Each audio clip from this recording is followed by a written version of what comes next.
Hi everybody, happy week 31 of health class. This week is going to be formatted very different than normal. This week there are going to be notes that you have to fill out just because this week includes a lot of terminology, a lot of definitions, and if you do not write it down, you are not going to be able to remember everything, especially for when it comes to taking your quiz at the end of this unit. Okay, so this week you do have notes to take. You have the entire video to watch right now, just to make sure that you can make sure you keep track of all of the information. Okay, so this week there's two parts. Part one right now is going to be for the male reproductive system. Part two is going to be the female reproductive system, which is going to be later in the week, and that'll be a separate video.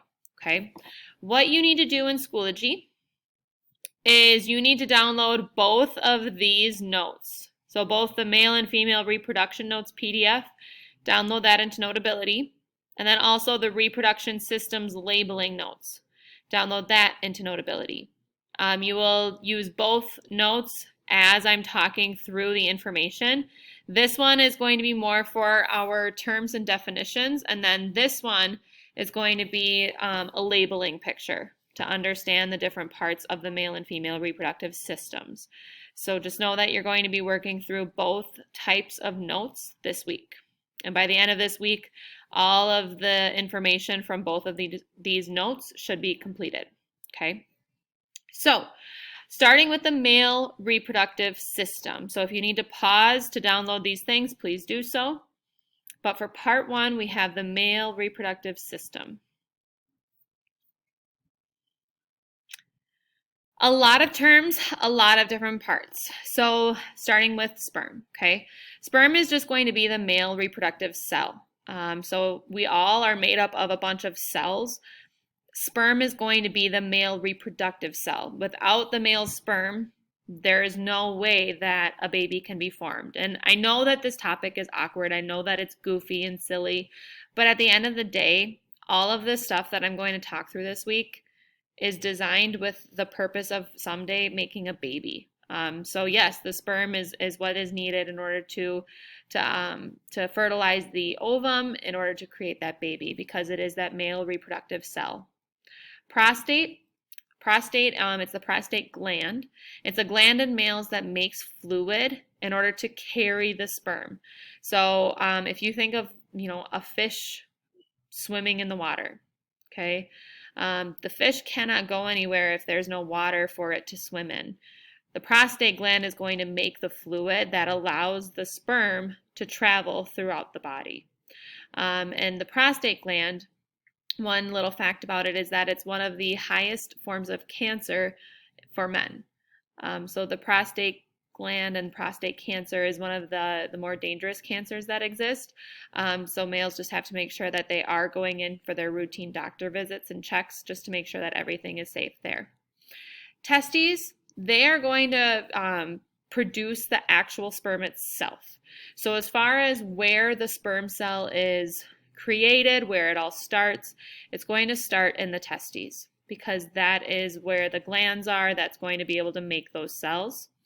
The epididymis is located on the testes itself, and it helps mature the sperm, and it kind of will store the sperm until the sperm is going to leave. So right on top of the testes is where the epididymis is just going to let the sperm kind of hang out, grow a little bit more before being released throughout the body. The scrotum is the pouch of skin that holds the testes in place, that doesn't really hold much purpose other than holding the testes in place. Vas deferens is the duct or the tube or the tunnel that is going to take the sperm from the testicle, so from the testes to the urethra. So really the vas deferens is just taking the sperm from one place to the next. That's it.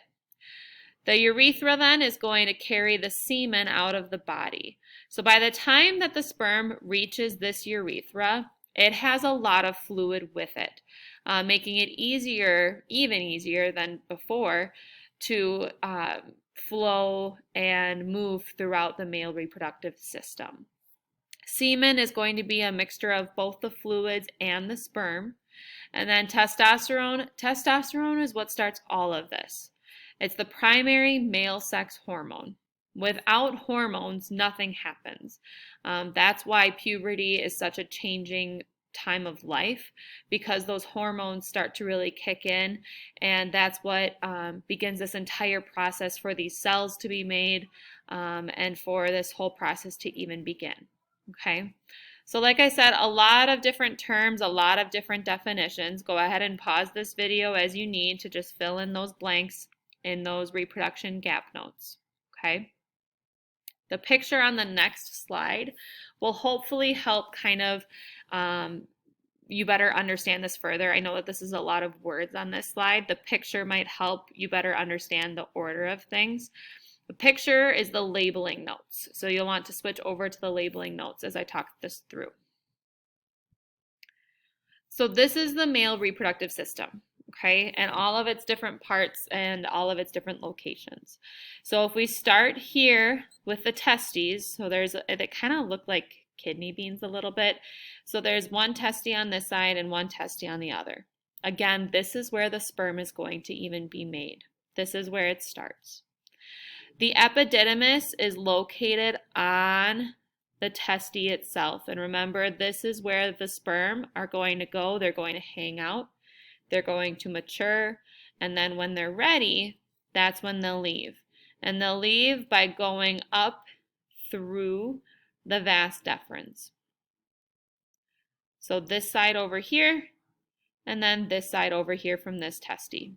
The vas deferens is really just a tunnel. Nothing crazy happens. It just goes from point A to point B. This is where it meets the prostate gland, which is going to release those fluids that the sperm can then travel through. And then it's going to go down the urethra and then out through the penis. Okay? So again, hopefully a visual to help you better understand all of the words and all of the terms from the previous slide. Again, go ahead and pause this video if you need to fill in the different parts of the male reproductive system on your labeling notes. And now we'll go back to our male reproduction gap notes to finish off one final section for this part 1 video. So here we have the path that's traveled by the sperm. So this takes both the definitions of the terms and the different parts of the male reproductive system, and it takes the picture, which shows you the order, and it takes both of those things and it puts it into these 6 steps. So step 1, testes are going to produce the sperm. Sperm are stored in the epididymis and mature. Mature sperm leave the epididymis into the vas deferens. The sperm is going to mix with secretions from the seminal vesicles, the prostate gland, and the Cowper's gland to create semen. Semen is released through the urethra, through the penis, which then causes ejaculation of about 20 to 100 million sperm. Okay, so again, a lot of information, but this is the male reproductive system, both its parts and what those parts do, where those parts are located, and then how ejaculation is going to occur for the male. Again, I know it's awkward, I know it's goofy, but all of this is with the intention to someday create a baby. Okay, if you have any questions, please let me know. Otherwise, this was your part 1 video for the week. And hang on to your notes for part 2 for the female reproductive system. Bye.